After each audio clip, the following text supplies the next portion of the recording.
Halo semuanya, perkenalkan saya Nikolaus, NIM 858120262, program studi PGSD. Saya akan mengajak teman-teman semuanya untuk membahas sejarah singkat lahirnya Pancasila. Pada 7 September tahun 1944, Perdana Menteri Jepang, Jenderal Kunihiko Kaiso, menjanjikan kemerdekaan kepada Indonesia di depan Parlemen Jepang.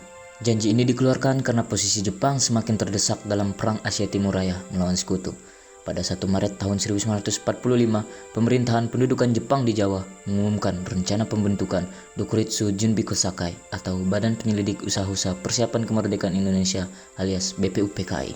BPUPKI kemudian menggelar sidang pertamanya pada tanggal 29 Mei sampai 1 Juni tahun 1945 diadakan di Gedung Chousang-in, sekarang dikenal dengan Gedung Pancasila. Sidang tersebut membahas mengenai dasar-dasar Indonesia merdeka, di mana para tokoh penting mulai menyampaikan gagasan mereka mengenai dasar negara.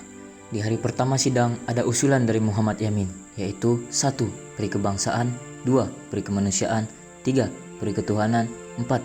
Peri kerakyatan, dan 5. Kesejahteraan rakyat. Lalu ada Supomo dengan usulan 1. Persatuan, 2. Kekeluargaan, 3. Keseimbangan lahir dan batin, 4. Musyawarah, 5. Keadilan rakyat. Kemudian ada usulan dari Soekarno pada hari terakhir sidang pertama, yaitu 1. Kebangsaan Indonesia, 2. Internasionalisme atau peri kemanusiaan, 3. Mufakat atau demokrasi, 4. Kesejahteraan, 5. Ketuhanan yang Maha Esa. Pidato ini terkenal dengan sebutan lahirnya Pancasila. Dari sinilah istilah Pancasila pertama kali muncul sebagai dasar negara Indonesia.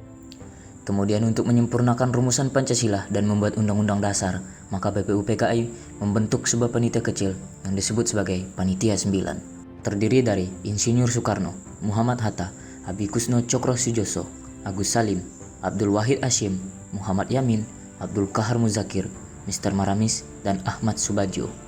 Panitia ini bertugas menyusun rumusan yang bisa diterima oleh semua golongan. Puncaknya, pada sidang mereka di tanggal 22 Juni tahun 1945, mereka berhasil membuat sebuah naskah yang disebut Piagam Jakarta. Piagam Jakarta ini kemudian diajukan dan disetujui pada sidang kedua BPUPKI yang digelar pada tanggal 10-17 Juli tahun 1945. 7 Agustus tahun 1945 BPUPKI resmi dibubarkan karena tugasnya menyusun rancangan Undang-Undang Dasar dan Dasar Negara Indonesia Merdeka dianggap sudah selesai.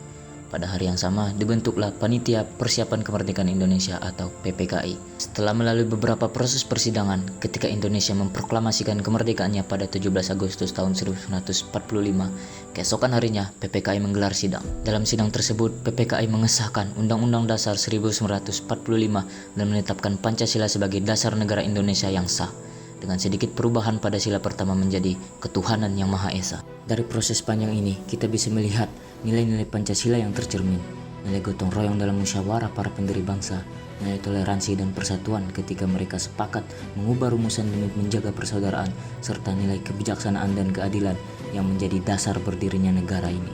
Sebagai generasi muda, kita bisa mengambil pelajaran bahwa kemerdekaan dan persatuan tidak lahir dengan mudah.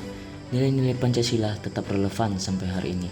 Di tengah perbedaan, Pancasila mengajarkan kita untuk tetap bersatu, menghargai perbedaan, dan bekerja sama demi kemajuan bangsa. Dengan mengamalkan Pancasila dalam kehidupan sehari-hari, saling menghormati, berlaku adil, dan membantu sesama.